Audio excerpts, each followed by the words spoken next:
E a pesca deles, eles vão para as periferias. A BUG, e eu cito ela porque foi a primeira que eu procurei, eu lembro lá, eu vi que ela investiu milhões numa escola em Santa Catarina. Todo mundo sabe que o engenheiro, aliás, o Moinho Recife e a BUG, né? Santa Catarina milhões, a gente foi procurar oferecer 200 mil. Não, velho. Por que é que eu vou? Tu nasceu aqui, eu vou querer 200 mil, tu investir milhões ali num lugar que nem é teu. Mas, enfim, eu fiquei muito honrada com esse convite. Eu estou inteiramente à disposição. Vocês podem me demandar, podem me passar tarefa e podem passar para o Magno também. Comunidade quilombola lá são 250 famílias. A gente tem o quê? 8 que terminou o curso universitário. Super muito feliz. Muito bem engraçado. Imagina, gente, são 250 famílias. Ali é região metropolitana de Recife.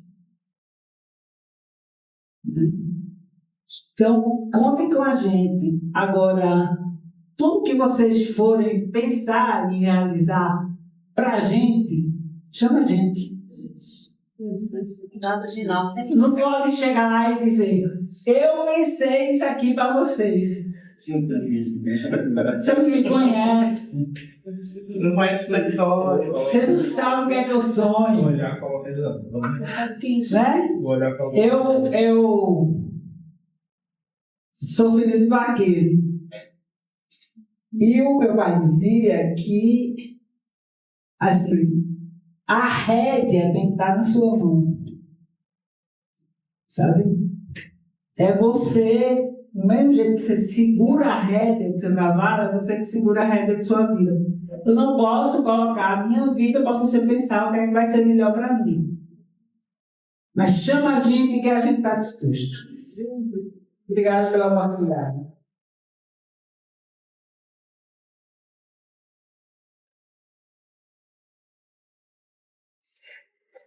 Né? Nem vontade de gente. Uma pergunta para ela, né? Para vocês. Essa pessoa, essa elegância pessoa. Primeiro você começa contando o que você faz na vida para ganhar dinheiro. Eu pego esse espaço aqui pra gente no palco, tá tranquilo. Eu me chamo Leonardo, sou empreendedor de Brasília. Sou CEO de uma startup chamada Ideia Space, que a gente... Porque você é engenheiro? Aeroespacial. Aí a gente tem uma startup que... A nossa tese é que a educação é sobre autoestima. Então, nada mais desafiador do que você colocar um satélite no espaço. E a gente faz os alunos do ensino médio fundamental colocar satélite no espaço, através de uma metodologia 100% brasileira. Como o Brasil é um país, quando a gente traz essa tecnologia, a gente ainda tem dúvida da nossa tecnologia, a gente valida a empresa primeiro fora do Brasil. Então, a gente está construindo o primeiro, já foi construído, está realizando os testes em Brasília. O primeiro satélite saudita construído 100% por mulheres, num país em que 6 anos, 7 anos atrás, a mulher não tinha nem o direito de dirigir.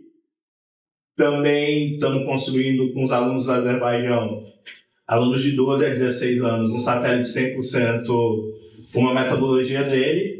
E dentro do Potências Negras, a gente já estava discutindo, o Banco do Brasil topou o desafio de colocar metade do valor para construir satélites com os alunos Da escola pública. de escola pública daqui do Brasil. Aí a gente está correndo atrás da metade do valor e falando, mas a gente pode colocar. Eu estava conversando com a Roberta isso para anunciar que o IDEA vai entrar com outro aporte da metade do valor para a gente construir 2 satélites, um esse ano e outro ano.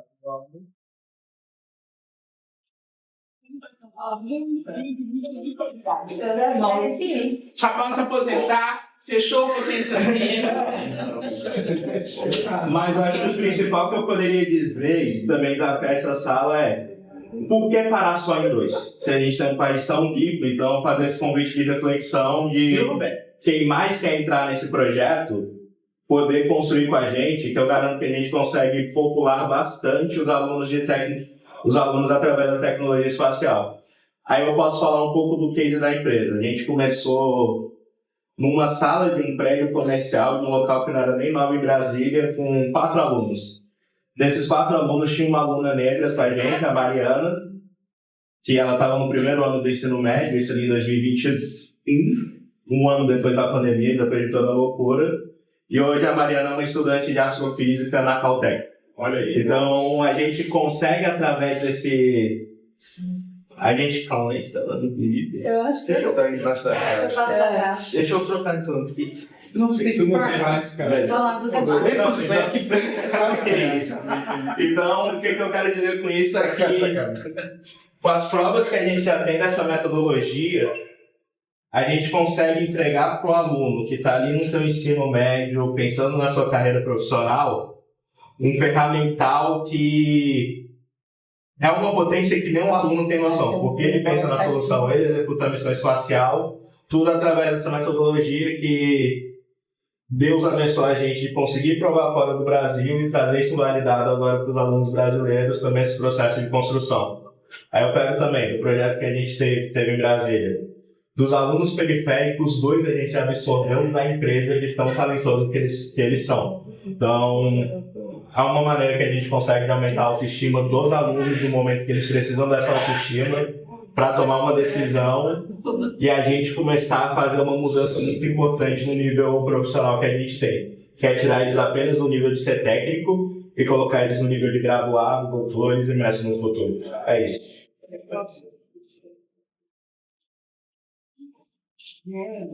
Isso você já pode colocar para a Tati, ela me entrega, tem que ser um dele. Olha, gente, eu só fiz o começo, né? A gente nem poderia assinar isso, mas enfim, vamos. A gente vai surfar um pouco, até para poder, efetivamente, Léo, mostrar que aquilo que a gente pensava lá atrás tem futuro. Sim. Porque o que a gente pensou? Aquilombar para avançar. E é isso que a gente tem feito. Então, assim, estou muito feliz. Eu não mando nada, não, mas eu já estraguei tudo. Quem manda aqui? E agora? Pode ser? Pode encerrar. Então, a gente acha que está na hora do almoço? Eu tenho que Na verdade, gente, a gente tem mais um voto que vai ter o pessoal que vai ter que tirar esse almoço aqui e podem aqui como aqui pra gente fazer esse. Deixa eu pegar aqui. A gente vai tentar fazer a última mesa mais breve possível, porque eu sei que todo mundo está com fome, assim, Não? Vamos tocar aqui. Queria uma salva de palmas para a mesa, que a gente vai encerrar agora. Muito obrigada, Rafael. Muito obrigada. Agora, para compor a próxima mesa, vou chamar aqui a Lau Domingos, representando a secretária da Mulher aqui da cidade do Recife. Chamo também para representantes da FAP o Ítalo Nogueira. Eu vou pegar no carreado. O Thiago Lira. Só vou deixar o Vou ficar aqui perto da Rosângela. Substituindo aqui a Flávia Brito, o Carlos. Carlos Sampaio está aqui. Carlos, você vai dirigir a Flávia na mediação. Na verdade, não é nem substituir, porque a coitada da Flávia entrou, só passou pela, né? Vai assumir. Desculpa, João, o colega do meio. Thiago Nogueira. Thiago Lira. Lira. Daí o Ítalo Nogueira. Mas ele é Nogueira, ele é quase Nogueira. Thiago é da FAP também? Também. E a Laura Domingos aqui, ela está representando a Secretaria da Mulher da cidade do Recife, é a gerente de prevenção à violência contra a mulher. Tá. Boa tarde já, né, gente? Tentar fazer isso aí ser um pouco mais rápido, você ficar aqui entre vocês uma posição, uma tarefa. Glória, né? Bom, a gente foi convidado aqui para conversar um pouco sobre tanta diversidade, tanta forma de engajar. E muita coisa do que a gente ia falar aqui, vai falar também, toca em assuntos que a gente viu no painel no começo da manhã. Tá? Queria trazer alguns números que rapidamente já foram mencionados aqui, a questão dos 170 milhões de novos empregos substituindo 92 milhões do Fórum Nacional. E também trazer uma parte relativa à questão da falta de letramento. Né? Hoje a gente tem 29% da população do Brasil, entre 15 e 74 anos, sofre um tipo de não letramento digital, o que impede o acesso a muitas dessas oportunidades que a gente vai falar, inclusive instrumentos públicos que definem cidadania também. Né? Uma curiosidade, que eu não sei quantos de vocês já tiveram acesso a isso, mas eu dou aula eu sou parte também do projeto do Embarque Digital, sou professor voluntário, né? É uma experiência assim, maravilhosa, né? Você encontra talento e é impressionante, tá? Tem um evento que acontece no Embarque Digital, que eu estou implementando assim, que acontece no auditório do Banco Digital, que é o final do semestre, onde os alunos apresentam o que eles desenvolveram. Eu pego alunos no segundo semestre, então são alunos bem novinhos em tecnologia, mas é impressionante como eles conseguem desenvolver. Eu dou uma pegada de desenvolvimento de empreendedorismo. Né? Então a gente tira um pouco o foco do trabalho, que é a curiosidade que eu ia trazer para vocês. Em 2013 para cá, se você pegar qualquer mecanismo de busca, sem privilégios em nomes aqui, entre qualquer instrumento de busca de internet, inclusive as inteligências artificiais que fazem isso, e pergunta qual é o percentual de desemprego ou de falta de oferta de emprego no ramo de tecnologia, particularmente cibersegurança, que é a minha área. De 2013 para cá, ele vai responder que é zero. Até o ministro agora botar isso e vai mostrar zero. Só que emprego, a gente já falou aqui várias vezes, né? Não significa necessariamente possibilidade de crescimento e um trabalho digno. Né? E é mascarado muitas vezes por pesquisas ou situações como essa, onde a menina precisa fazer 253 inscrições para ter 4 entrevistas. Né? E particularmente nessa necessidade da gente ver números aqui de quase 70% dos empregos formais em tecnologia sendo ocupados por pessoas fora da diversidade que a gente está procurando. Enquanto no nosso segmento, diversidade é uma coisa absurdamente necessária. Aí eu foco pelo empreendedorismo. E aí eu peço para os alunos tentarem desenvolver um modelo de negócio. Muita gente sabe o que é isso, né? Mas eu fui surpreendido, a turma desse semestre está terminando agora, terça-feira que vem ele vai selecionar a turma que vai ter a oportunidade de ter um voto para apresentar na frente dos empresários. E por incrível que pareça, eu nunca tive 100% dos grupos conseguindo chegar no último dia com uma apresentação que eu disse: bicho, pare de fazer a parte técnica. Começa agora a discutir o seu pitch de negócio, porque a parte técnica está completa. Entendeu? Então, assim, é muito bom o fato também, a gente ir também falar um pouco sobre isso. Mas, bom, eu sou só o mediador, eu não sou o painel. Estamos aqui para discutir os desafios, né, desse nosso painel.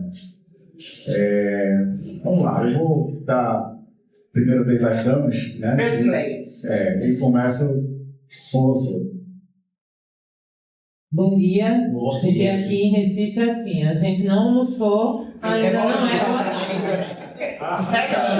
Aqui em Pernambuco tem todas as questões, assim, a Avenida Caxangá, que é a maior avenida em linha reta da América Latina, o melhor bolo de rolo do mundo, o maior carnaval do mundo, e, no caso, em relação ao AG1, né, a comida, né, a gente só diz boa tarde depois que comeu. Certinho.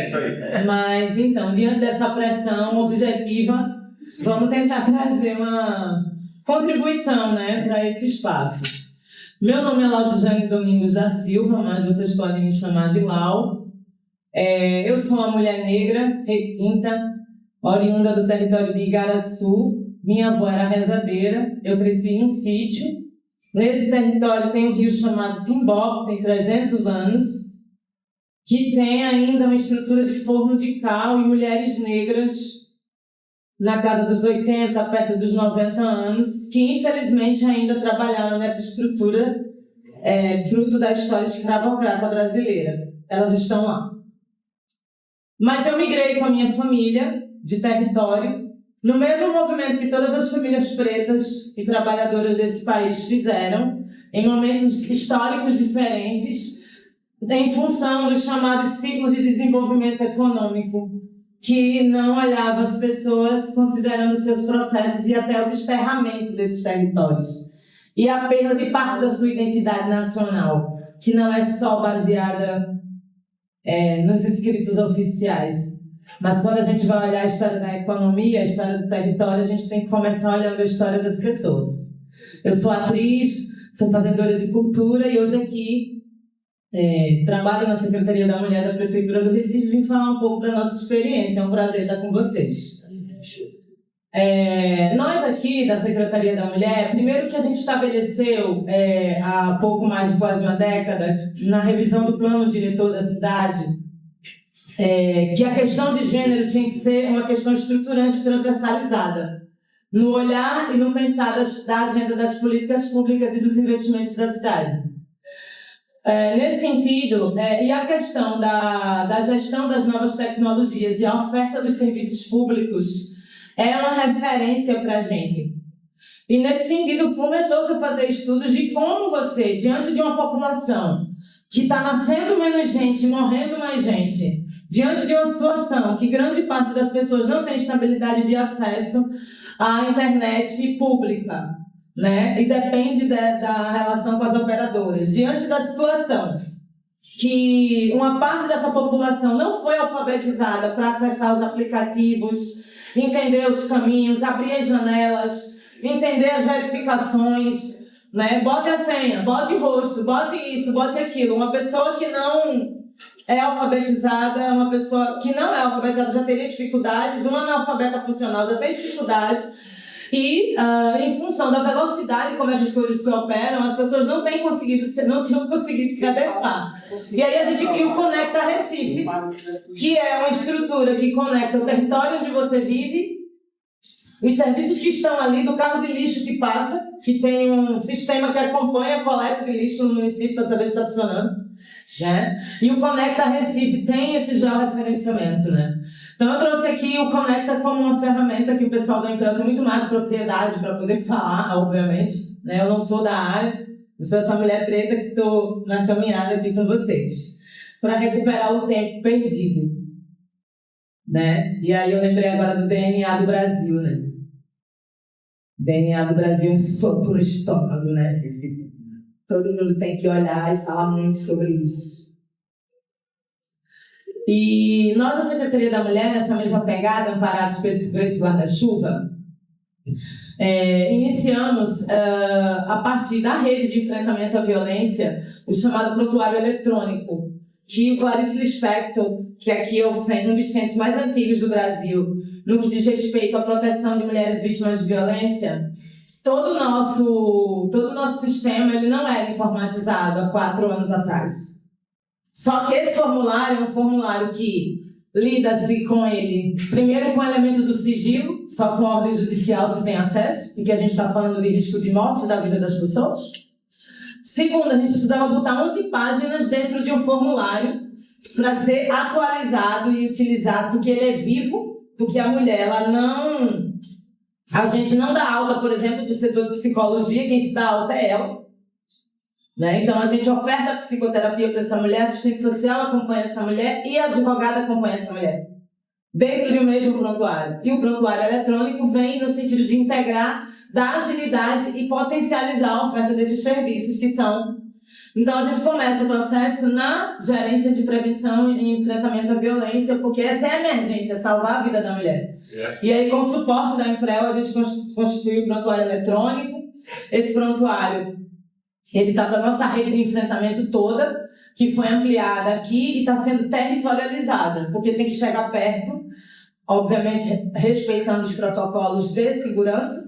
Então, a mulher que está ameaçada do território, ela não pode ser atendida no território, ela tem que ser retirada e ser atendida em outro espaço, e a gente tem essa prerrogativa. No campo da geração de renda, trabalho, aqui, logo quando saímos da pandemia, criamos o programa de crédito municipal, pensando exatamente nessas mulheres que estavam empreendendo para sobreviver. Porque o empreendedorismo aqui não é um empreendedorismo de sobrevivência. É no tempo que ela tem de intervalo entre o cuidado com as crianças dela, das vizinhas, das irmãs, é o tempo entre os afazeres domésticos, porque essa carga ela não deixa de existir quando a mulher vira empreendedora. Então, o trabalho doméstico, que é quase que exclusivo das mulheres, ainda é dessa forma, e ela ainda faz o corre fora de casa para tentar botar a comida lá, junto com o reforço do bolso. Então, a empreendedora nordestina, pernambucana, recifense, ela tem uma pele preta, retinta em sua maioria, ela faz empreendedorismo de sobrevivência, né? E ela não está formalizada nos canais, ela não é geralmente MEI, ela geralmente não acessa todas as linhas de crédito, ela não domina todas as tecnologias.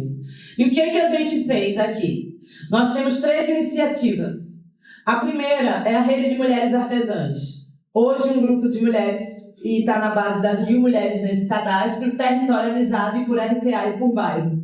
Nós estamos informatizando o sistema, integrando com o programa Tá Com Elas, que é um programa de mentoria, porque a mulher ela sabe, obviamente, produzir a coxinha, o bolo, fazer o artesanato, mas ela não sabe organizar esse negócio. Né? Então a gente pensou num projeto, numa ação que a partir da oferta do programa de crédito, da base de cadastro dessas mulheres artesãs e outras mulheres que empreendem em outro campo que não seria o artesanato, desenvolveu um programa de mentorias customizado.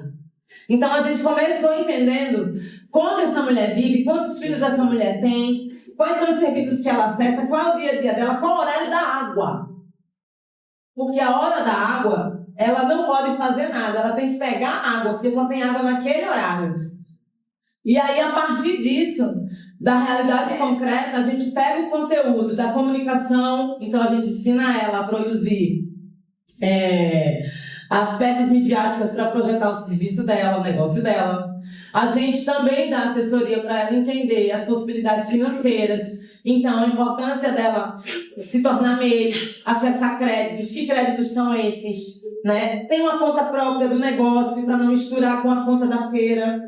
Estou dando aqui exemplos práticos porque essa é dessa forma que se desenvolve, porque elas não são empresários, não são contadores.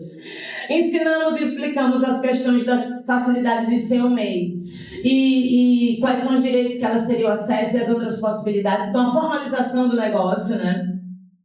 Precificação, porque quem produz o bolo às vezes não conta o valor da passagem para fazer a entrega, não conta o valor do botijão de gás e não coloca isso no resultado do produto na hora que você vai vender a fatia ou o bolo inteiro. E aí nós fizemos também esse trabalho para ensiná-las a precificar, a entender a lógica do mercado. Ó, esse valor aqui é para produção, esse tempo aqui é tua mão de obra, esse gás, essa passagem, então você tem que somar tudo para poder chegar no valor do produto, porque senão você vai estar pagando para trabalhar.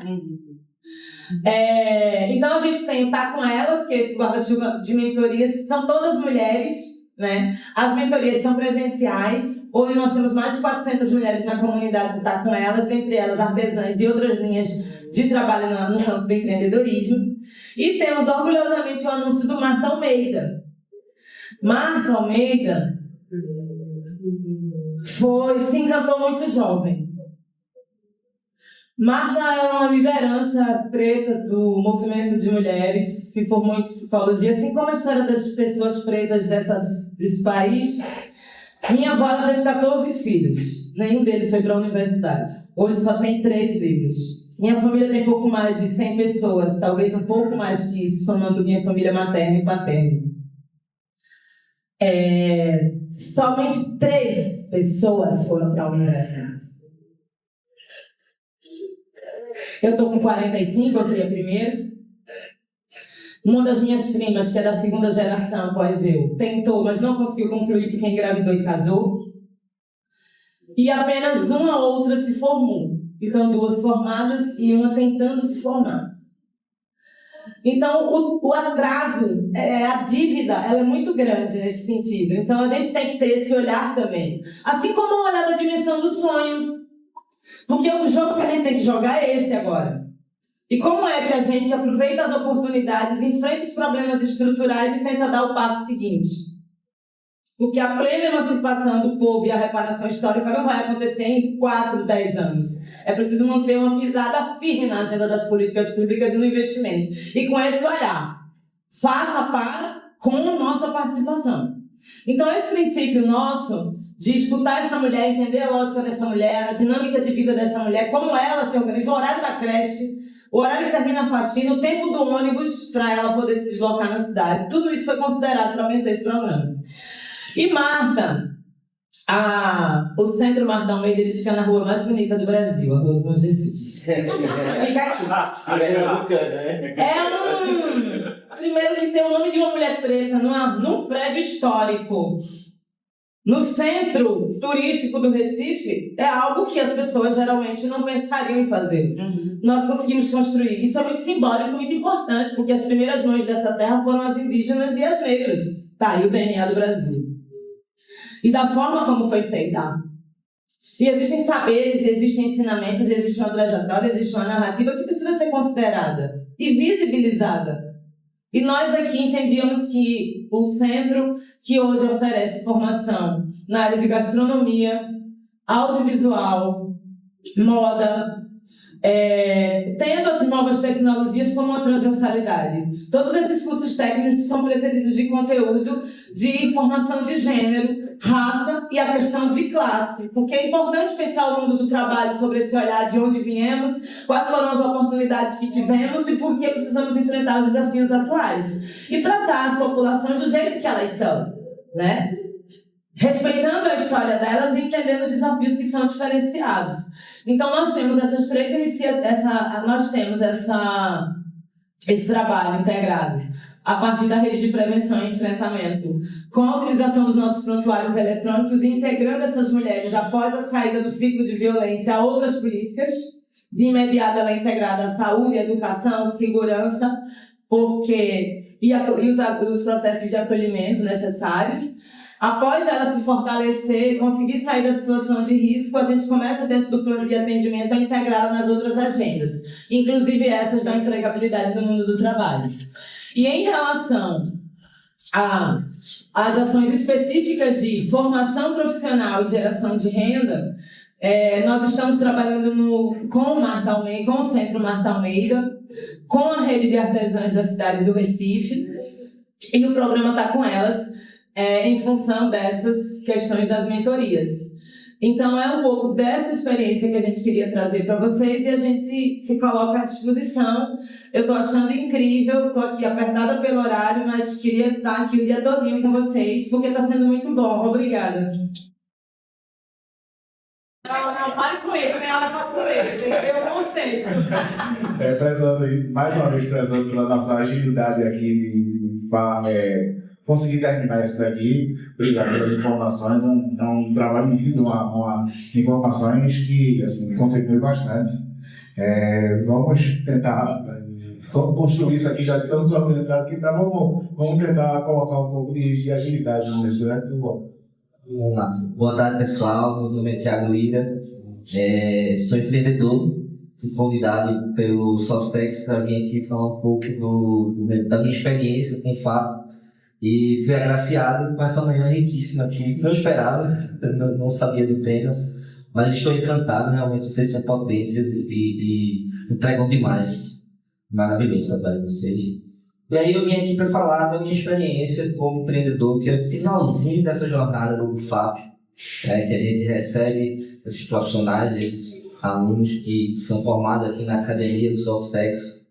Né? E nesse movimento de receber, para mim ou para minha empresa, tem sido maravilhoso, porque a gente conseguiu entregar um projeto que estava na fase de desenvolvimento, faltando aquele empurrãozinho que a gente tem como empreendedor, de empresa pequena. Tem sempre aquela dificuldade, né, de arrumar recursos, tirar do tempo que eu não tenho para colocar onde precisa. Né? E aí a gente pegou esses recursos, colocou no projeto e está desenvolvendo uma plataforma que vai dar um impulso super interessante para o nosso negócio. Fora isso, eu gosto de falar da oportunidade, né? A gente sabe quanto é difícil dar oportunidade para esses profissionais, principalmente que estão entrando no mercado de trabalho. E dentro de casa, dentro da empresa, eu tenho um mote ali que é de dizer para essa galera assim: aproveita essa oportunidade, vem para cá, se agarra, se joga, que você vai conseguir estar com a gente aqui. A gente tem a premissa de aproveitar esses profissionais da empresa, né? Então, e aí, impressionante como as surpresas, as gratas surpresas desse ano especificamente, né, do nível profissional que a gente recebeu, muito bem formado, né, com a capacidade de entrar no mercado de trabalho. Não parece um profissional que está entrando no mercado de trabalho, é impressionante o que a juventude tem feito. Né?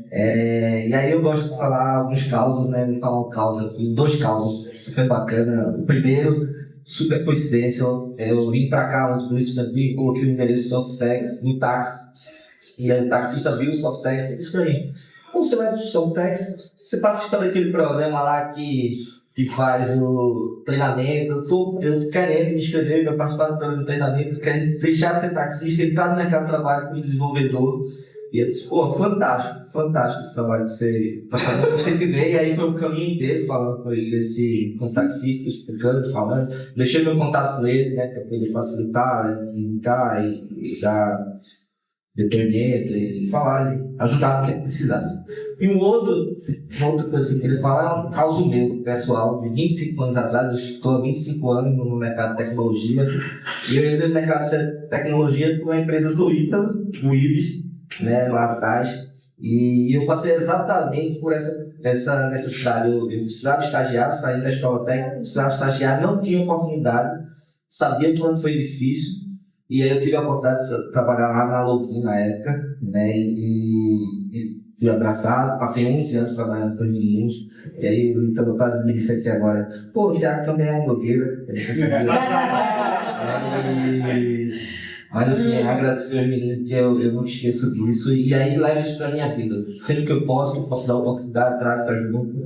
E isso é quanto é difícil, me dê por gentileza 30 segundos, só para dizer o seguinte: foi um dos melhores técnicos que a gente teve, depois virou gerente técnico, depois foi seguir a carreira dele de empreendedor, e a gente teve muito orgulho. E assim, ele agarrou a oportunidade, né? Ele só abriu a porta e ele fez a história dele, só para... Obrigado. E aí, bem feliz. Fico feliz por estar aqui. Eu não queria. Voltou a chorar, né? Estou devolvendo aqui, sendo acelerado. Obrigado por participar aqui, por disposição que precisa falar. Antes de passar para aí, você me lembrou na hora que você estava pagando a sua perguntação, um fato que acontece hoje, e é tradicional nessa questão, essa dinâmica de procura por emprego, né? A gente escuta falar dessas vagas, eu já disse que a taxa de desemprego é 0, etc. Mas na hora que o adolescente, vamos dizer assim, o jovem adulto, né, a jovem empreendedora, quem seja, chega na frente da empresa que está oferecendo aquele emprego, o cara está começando a entrar no mercado, com duas coisas, não é essa? O cara está começando a entrar no mercado. E aí ele é deparado com uma necessidade técnica de capacitação que muita gente, depois de muito tempo, não tem. Então, vamos assim, sentar e ver qual é a real possibilidade da gente ter. E aí, considerando que boa parte desses jovens talentos que estão saindo da faculdade agora, ou entrando, sendo desafiados pelas novas tecnologias, muitas vezes são apresentados a modelos de negócio, técnicas e tecnologias que ultrapassam muito a experiência que o professor está ensinando a eles há 20 anos atrás teve. O cara está ensinando, ele ensina um conhecimento que ele desenvolveu assim, sem muita dificuldade no milênio passado. Entendeu? E uma segunda coisa que eu esqueci, não passar para o então depois eu olhar e te conto. Obrigado, Sampaio. Veja, eu também vou tentar fazer aqui um startup pitch. Meu nome é Ítalo Nogueira, acho que fiz uma intervenção ali reclamando o apoio do meu amigo Paulo para nos ensinar mais sobre a DRS, mas é um prazer. Parabéns pelo trabalho, Rosângela, Mônica. Ontem nós tivemos um jantar extremamente prazeroso. Agradecer todo o envolvimento do nosso presidente Christian com essa pauta, né? Dizer da minha gratidão de ter presidido essa importante associação de tecnologia e de políticas sociais que é a nossa SESTO, tanto aqui em Pernambuco como ter sido o primeiro nordestino a presidir a nossa confederação, a SESTO, de 2019 a 2022. Lá, como eles bem colocou, a gente conseguiu, mais uma vez, né, a oportunidade que nos foi dada foi de estar lá sentado na cadeira, identificar ali que tinha uma rubrica, demandar dos nossos parceiros e amigos aqui que tanto atuam no setor de tecnologia de maneira pro bono, sempre, em projeto. A gente já tinha esse projeto pronto, mais uma coisa, a oportunidade quando aparece a gente tem que estar pronto para ela. E a partir daí, um nascedouro de uma potência e de uma escala que chega semana passada, e nada acontece por acaso, chega semana passada, né, Laís? No CA da gente, né, na quinta-feira, Ives e o Christian estão lá em Brasília anunciando a potência de 10 mil vagas, e a gente está essa semana no CA discutindo o que é que vai fazer, como é que a gente vai fazer para dar mais e mais escala, e culmina aqui nesse nosso evento. Então, assim, para mim é uma honra participar. Como eu disse ali, a gente tem um trabalho, a pista e a trilha para a gente nunca foi fácil, tá certo? Nós somos de uma família de um pai bancário, de uma mãe dona de casa, estudamos em escola pública, eles falam um pouco da história e trajetória dele na Escola Técnica Federal, mas obviamente nós tivemos muito mais oportunidades do que a grande maioria da nossa nação e quiçá quando a gente pega em estratificação maior, certo? E aí, quando a gente vem, obviamente não é para jogar confete para cima da gente, mas é muito mais para dizer que quando a gente se junta, né, com um monte de gente boa feita a gente daqui, a gente acaba dando exatamente, e acho que o nome é perfeito, dando essa escala e dando essa potência para as ações e para as missões que irão transformar a vida de pessoas que mais na frente a gente vai encontrar, que muitas vezes a gente não vai nem lembrar, mas ela vai lembrar da gente, e a gente vai saber que de alguma forma a gente foi mudando um pouco a estratificação e os rostos e as faces daquilo que a gente está envolvido. E essa não é uma fala minha. Pierre Lucena, nosso presidente do Núcleo de Gestão do Digital, sempre diz que vai chegar um dia que a gente vai mudar os rostos. A minha fala é o seguinte: quando eu chego em qualquer evento, em qualquer lugar, quando eu não sou reconhecido, quando Gerino, quando Ives, quando Laís não é reconhecido, é porque parece que começa a dar certo o negócio. Quando ele fica ali numa pandemia, todo mundo reconhece e tal, e que a gente entra numa sala, como a gente entrava 15, 20 anos atrás, né, Ives? E todo mundo era conhecido e fazia uma reunião aqui com 30 associados, que era o número que a gente tinha. O negócio parece que era feito para muito poucos, e agora a gente começa a ter exatamente esse trabalho e consegue furar as bolhas, consertar os nossos erros, encontrar caminhos e ajudar e ser realmente ponte, elo, comunicação. E aí a gente vem fazendo, e aqui eu estou no papel muito mais, estive lá parabenizar a apresentação da Trascom, o envolvimento da ABRE nessas pautas, como o Christian colocou, a gente nunca vai ter as pautas 100% sinérgicas, mas 99,99% a gente vai estar junto. E aí, esse tema especificamente, quando a gente trata dele, da formação e de que o Brasil perdeu, né, o trilho da inovação e da formação na área de tecnologia e inovação. A gente estava ontem nesse debate, é um debate tão rico, né? Você vai para casa, é difícil dormir porque você fica, né? Você fica matutando, e aí até dá uma baixada na adrenalina, né? E dormir mais uma vez a riqueza que esse tipo de trabalho pro bono faz com a gente, né? A gente acha que a gente vai ajudar, mas na verdade a gente é instruído, letrado e acaba recebendo muita coisa dentro dessa atuação que a gente faz, de juntar governo, iniciativa pública, iniciativa privada, a educação, a academia, que hoje tem debates belíssimos, e aí eu fui convidado especificamente para falar do que a gente tem feito e de quem a gente tem recebido, esses rostos e essas faces que a gente tem recebido nas nossas empresas. Eu tenho, junto com o Ives e com outros sócios, nós temos 4 operações na área de tecnologia e inovação, cada uma com a sua especificidade e também com o seu tamanho de operação, mas quando a gente junta em cada empresa dessas, a gente tem entre 50 e 100 pessoas. Tiago falou em uma delas, que essa inclusive já foi vendida, no final ainda da venda tinha quase 250 pessoas, né, Tiago? Foi uma estrada e uma trilha de formação para todos nós, fundada em 94 e vendida agora em 2020. Passaram muitas pessoas, muitas meninas, lá atrás, né, demais, se envolvendo num projeto de uma ONG muito importante que potencializava ADE, né? AED. AED. Desenvolvimento da Educação. Eu ainda lembro do nome da minha Cíntia. Foi capa da Business Week. Da Business Week, exatamente, porque era uma menina preta. Substituiu Bill Gates na edição. Na edição. Sensacional. Então, veja, mais uma vez, não é para jogar e apontar e jogar esses confetes, mas essa pauta de Ives foi inclusive o mentor de Cíntia. Eu lembro demais, Cíntia começa na empresa trabalhando no suporte à tecnologia, depois Cíntia arruma um emprego no call center, depois dobra a jornada, e aí, né, deu a oportunidade, liga o tubo e vai. E aí ela entra na área de desenvolvimento e literalmente ela mudou a história e a trajetória da família de Cíntia. Então, se a gente está falando de 20 e um pouquinho, né, Thiago?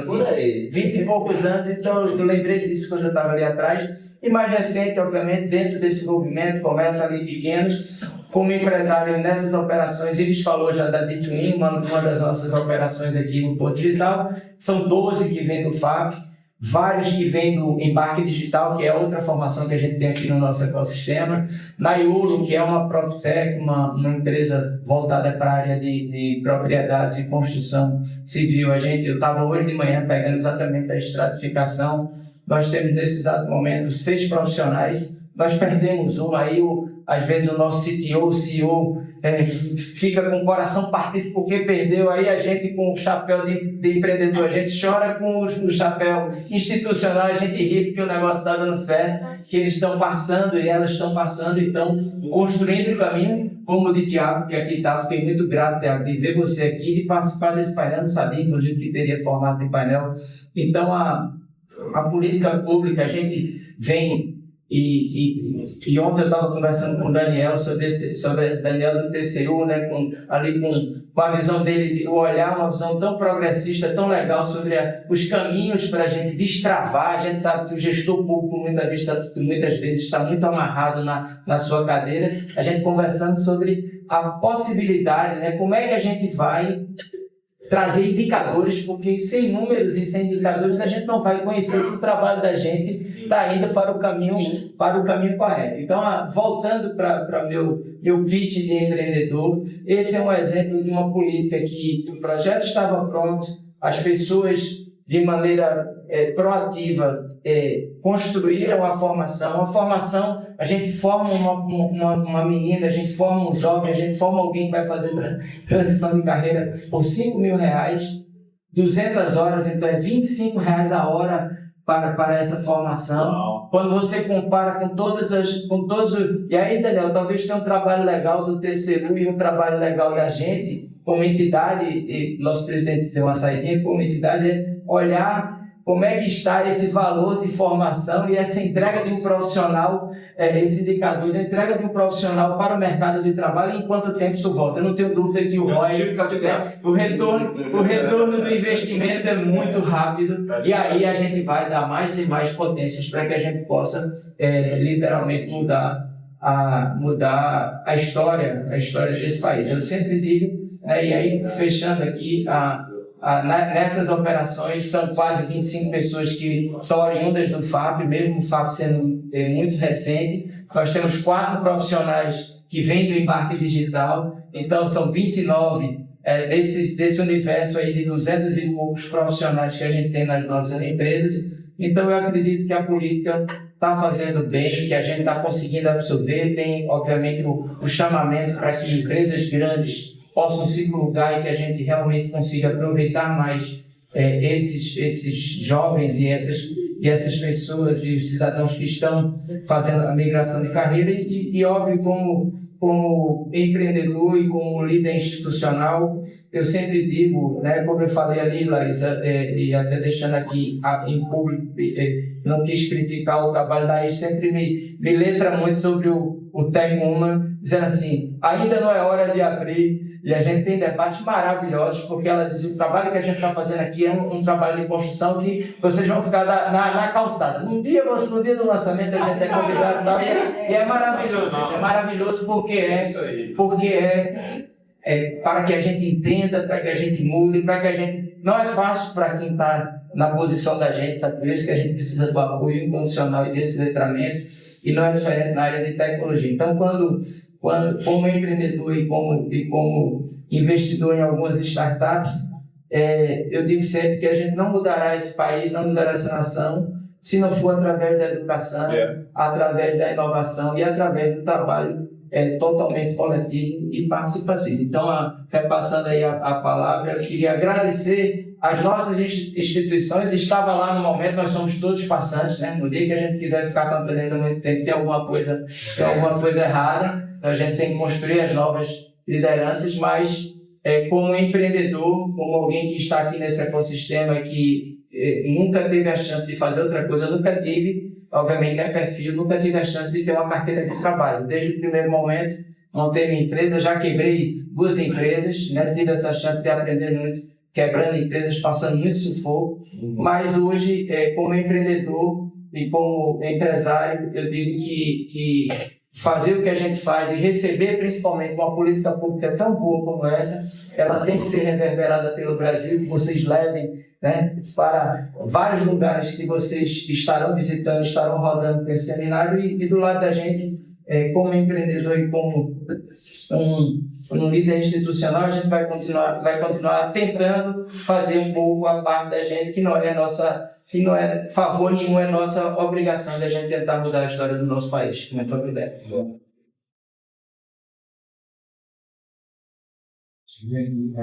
Rapidamente construir isso no meu que eu falou,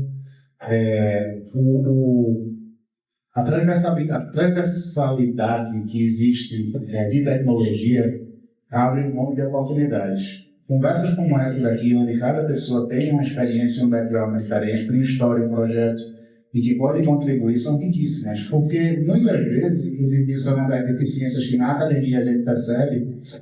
Acho que foi o Lito que falou que não tinha um médico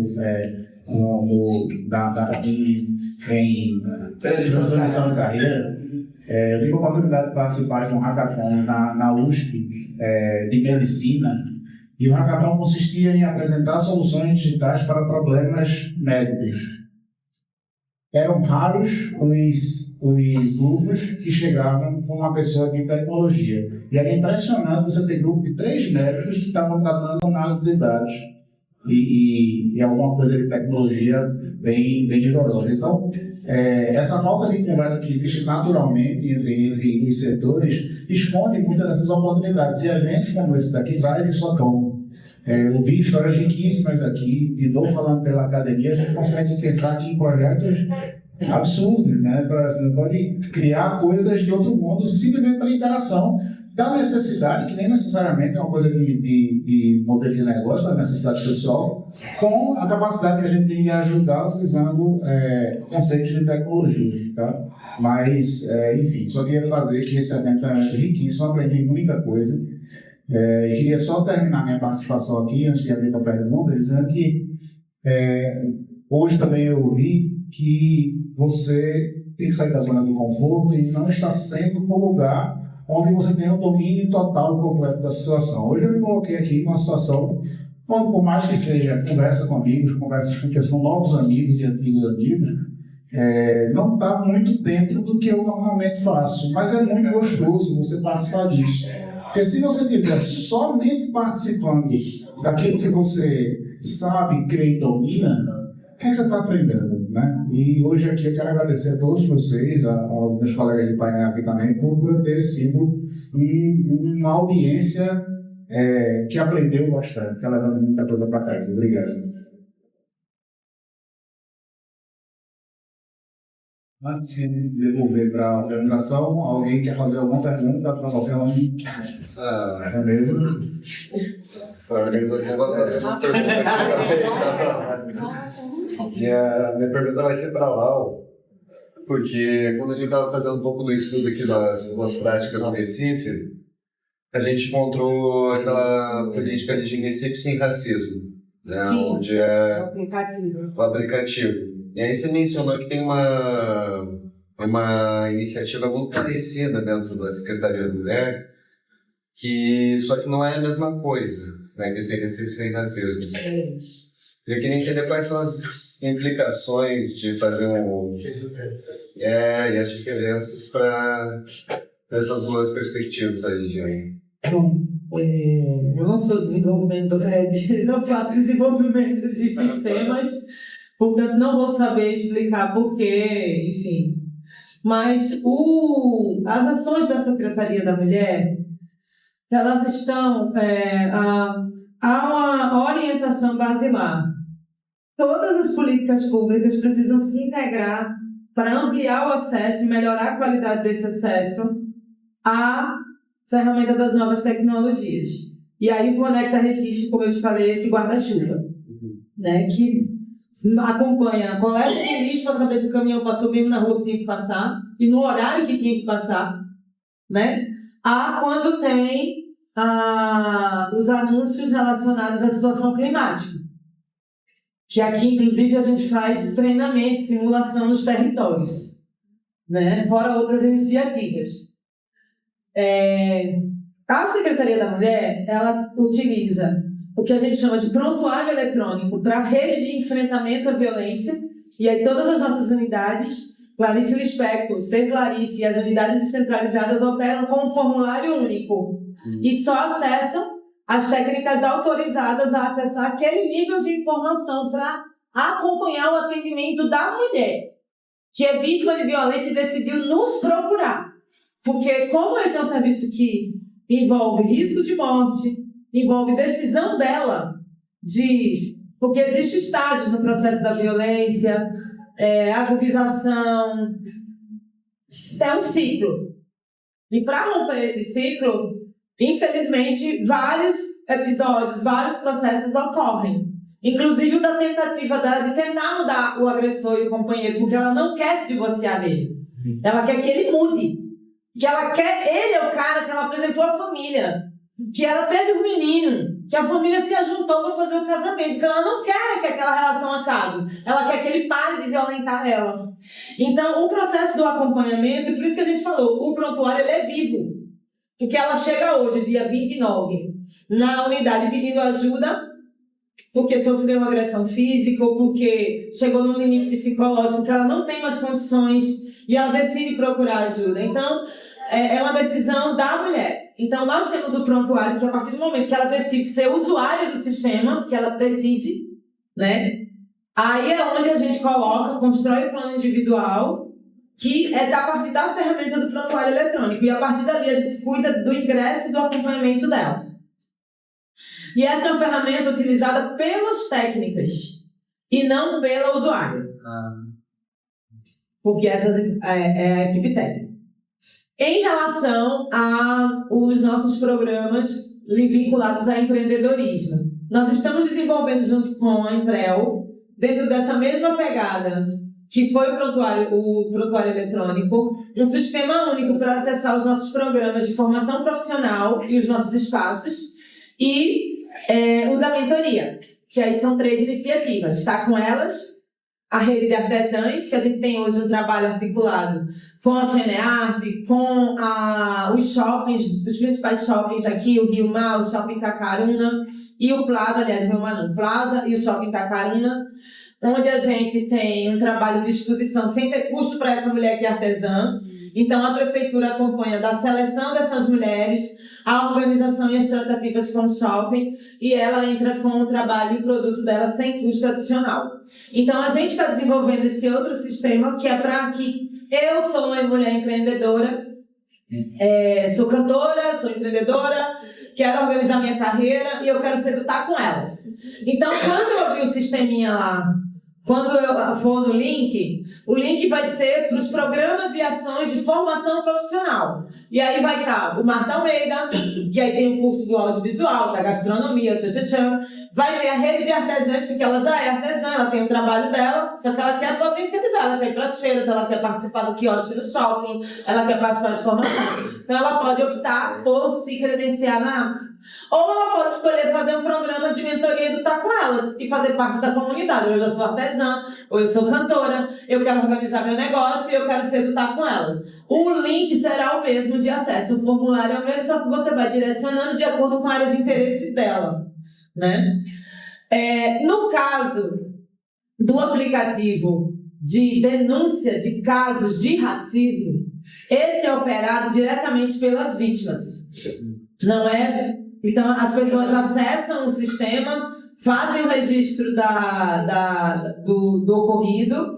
Existe uma equipe que acolhe essa sistematização.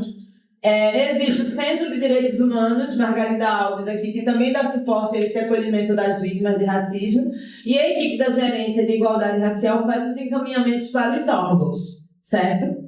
Então, a diferença é essa. No caso da Secretaria da Mulher, a gente trabalha com o prontuário eletrônico, que são os profissionais que trabalham atendendo essas mulheres. Então, as mulheres não preenchem esse formulário, elas não acessam.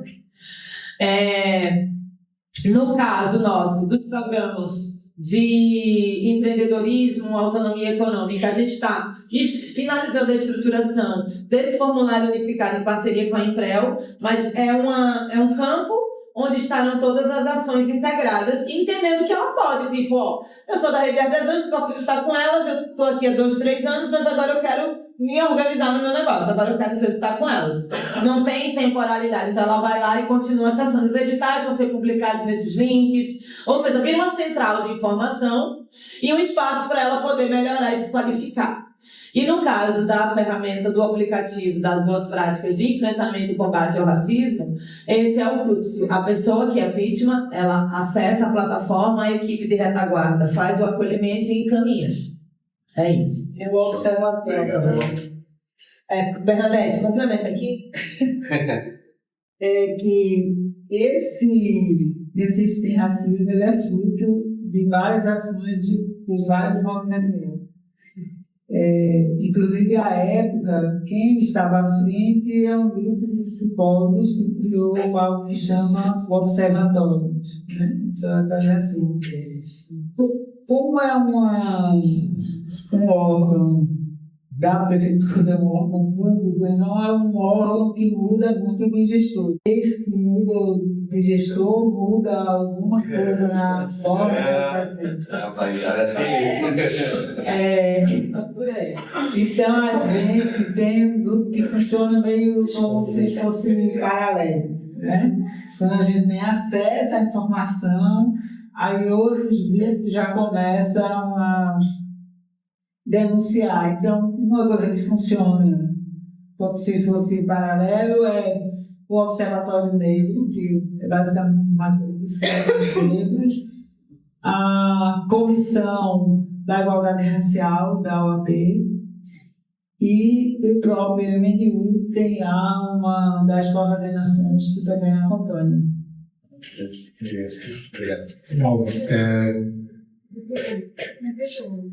tem um programa que foi feito com o Ministério Público do Estado.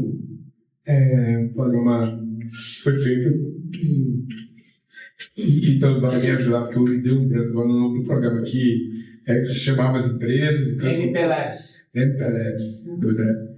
E aí, dentro do MPLabs surgiu várias soluções assim, muito virtuosas, e uma delas é da autoria de Leite, um software chamado Helena, que faz predição usando inteligência artificial na condição de violência a criança e adolescente, e naturalmente pode ser para a mulher, e para mim racismo é um ato de violência caracterizado. Então, assim, ele faz a predição, ele alerta antes da violência ocorrer. Porque normalmente o que a gente faz nesses documentos que você falou aí com tanta clareza, o meu entendimento é você documenta depois que ocorre, né? E aí a gente precisa usar a tecnologia para tirar esse time. O time tem que ser antes. Prediz, alerta para não acontecer violência. A gente tem Maia, a experiência da... Bom, mas eu sei falar um pouco sobre isso. A Isa aqui é a doutora da história aí. Aí já vai dobrar, aí. A gente faz para dar uma passão assim, a gente criou uma escala de vulnerabilidade, onde a gente avalia muitos dados biológicos em 3 dimensões específicas, que é um estudo holandês dessas dimensões, a gente adapta ele para o Brasil, entende quais são as pré-condições existentes que aumentam o risco de vulnerabilidade, e aí a gente mede isso com dados históricos, série histórica, e a gente consegue prever, não necessariamente igual uma bola de cristal, mas a gente diz em quantos por cento está aumentando o risco de uma vulnerabilidade até o risco, de fato, de uma violência. Então, a gente propôs isso para o Ministério Público, a Secretaria da Mulher conversou com a gente há algum tempo atrás, inclusive, sobre isso, porque da mesma estadual ou foi municipal? Estadual. Da mesma forma que a gente consegue fazer previsão de nível de vulnerabilidade infantil, que é o software foi pensado para criança, a mesma base, digamos, científica, algorítmica, ela pode ser usada para fazer a predição de vulnerabilidade e exposição a situações de violência para qualquer público, uma mulher, idoso, qualquer recorte que a gente queira fazer, que a gente tenha certa histórica de dados. Isso é bem forte o que a gente conseguiu desenvolver em relação ao seu ponto de vista técnico, tá? E aí a gente ganhou, né, o evento de inovação. A minha empresa, Joana, adivinha quem abriu o seminário feminicida? Gente, achou que eu ia falar isso. Mas eu sou dessas, né? Antes de você falar, só queria falar uma coisa.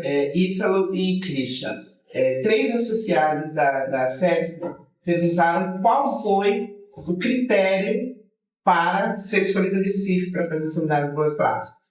Eu disse, o seu pai.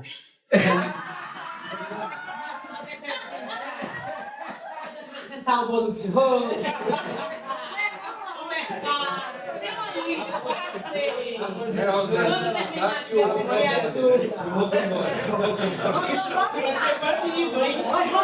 Você não está aqui nem por essa Segurança da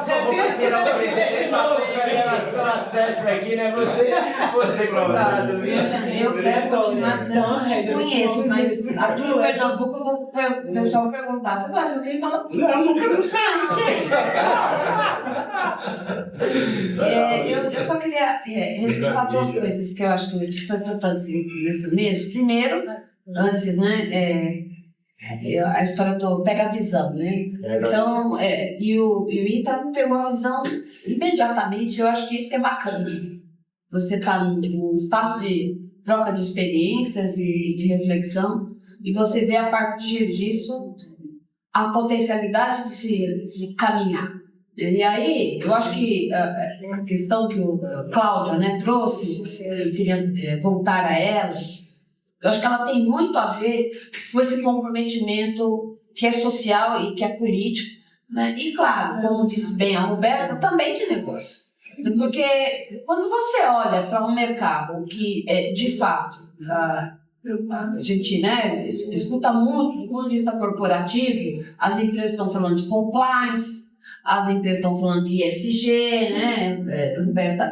E como é que a gente incorpora isso? Do ponto de vista de ESG, por exemplo, né, que tem uma série de critérios ali, assim, então, né, a gente falava disso, eu tenho meu programa, minha campanha de diversidade aqui, né? Eu faço campanhas internas. Em novembro eu faço festa. Em novembro eu sei lá, dou uma fitinha. Cada mês dou uma fita diferente e tal. Que é importante também, porque você está se sensibilizando, você está trazendo as pessoas à luz de um debate. Mas quando você incorpora, né, dentro dessas campanhas as práticas que vão de fato incluir, aí é a mudança. Essa é a mudança. Porque a mudança ela é dentro da empresa, mas ela também ocorre fora. Ela vai ocorrer no território onde essas pessoas moram, né? Naquela comunidade onde ele está. Ele vai se incomodar com aquilo que não está bacana lá. Ele vai se tornar uma pessoa que quer construir essa multiplicação a partir das vivências boas que eles tiveram. Então, eu queria primeiro, né, dizer, você foi rápido, né, de incorporar isso. O Cláudio já não está aqui conosco. Fala mal dele, não, mano.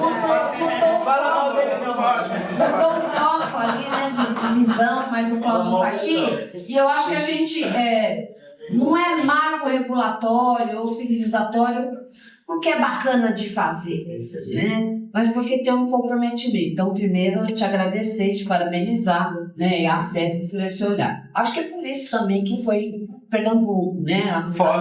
Além do sotaque. Né? E com a Laura, assim, eu queria muito também parabenizar, porque quando a gente usar a tecnologia para construir enfrentamento à violência contra as mulheres, né, seja qualquer ela, mas neste caso as mulheres, ela tem um peso fundamental para mim, do ponto de vista da política pública.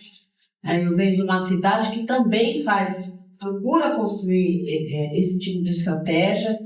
Ali, o caminho escolhido inicialmente foi um sistema de segurança pública, que é importante também, né? A Patrulha Maria da Penha, botão do pânico, um botão que, assim, era o pânico de apertar o botão.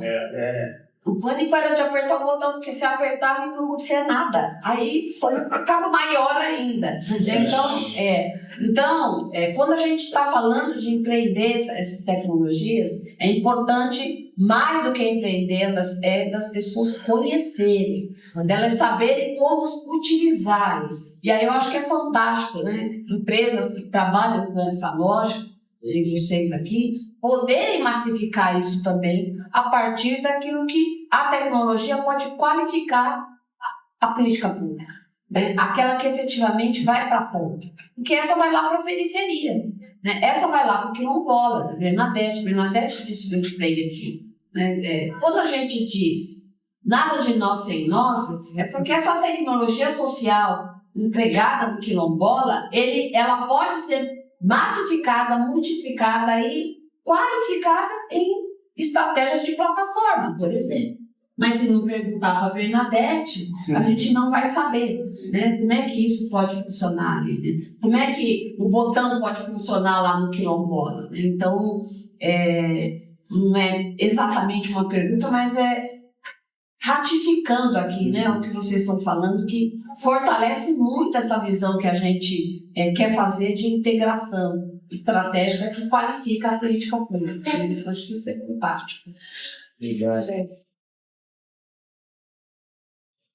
Obrigado, gente. Acho que a gente fica por aqui, né? Só finalizar dizendo. Para finalizar dizendo, antes de passar para a galera e para a Emenda, finalizar dizendo que a gente está bem pertinho no Marco Zero, né? E o Marco Zero é o lugar da Mangueira de Capibaribe e o Beberibe, então, transformar o Oceano Atlântico. Olha, gente, veja, vocês vão viver uma experiência diferenciada.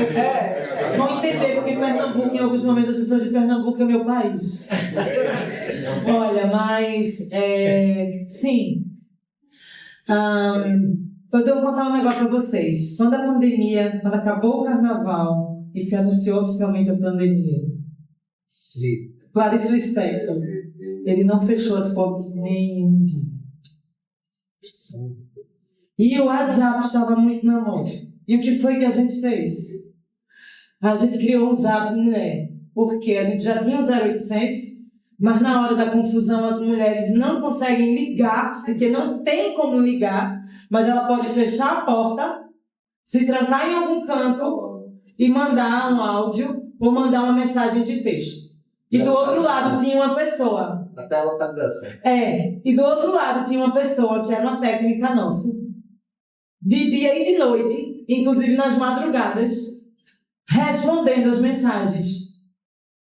E como é que a gente fez com que essa mulher soubesse que tinha um Zap para ela se comunicar? A gente botou um carro de som na comunidade. Então veja, o novo nasce do velho. O novo nasce do velho, é isso, sua perspectiva dialética. Eu sou de candomblé, então eu sei que a tecnologia, quem trouxe foi algum. Exatamente. Então assim, Que não por olha, eu fico acaso é o chique. senhor da guerra. Eu acho chiquérrimo. Quando a turma da novas tecnologias, que eu acho tudo muito bom, né? Você só podia botar meu olho aqui e dizer, olha, acesse meu Gov, passe agora todas essas declarações, encaminhe, não sei o que. Eu tenho que fazer todos esses caminhos, ainda tô arretada. Aí, veja. Então, eu peguei o exemplo do WhatsApp. O WhatsApp ajudou a salvar muitas vidas na pandemia. Porque também não adianta a tecnologia se não tem humanização. Eu tenho hora que eu tenho crise com o WhatsApp, pela quantidade de grupos e as pessoas estão em assembleia permanente, não tem descanso pro juízo. E aí a pessoa olha assim, eu vou endoidar, aí desliga o telefone. Porque as pessoas estão em assembleia permanente, não tem descanso pro cérebro, sabe? E gente, tem que ter uma hora para tomar uma cerveja, para olhar o mar, para poder ir no rio, para poder ir no cinema, enfim, né? Então também tem esses cuidados, né? Mas no nosso caso da Secretaria da Mulher, um básico que é o número de WhatsApp e um ser humano do outro lado ajudou a salvar muitas vidas na pandemia. E a gente não deixou de usar o Zap Mulher, apesar do prontuário eletrônico, apesar de tudo isso. Era isso que eu queria dizer a vocês. Eu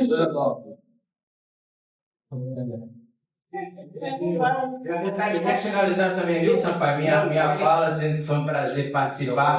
Eu vou dizer, viu, Lau, teve uma provocação sua que ensinou a Rosângela e a Mônica também, que as duas se entreolharam assim na hora que você falou, que é exatamente a empreendedora e confesso, veja, a minha preocupação, que a gente sabe que fica sem água, né? Aqui no Recife, muita gente, veja, a gente tem esses ciclos. A gente estava preocupado e está acertado porque a preocupação é nosso ganho, né?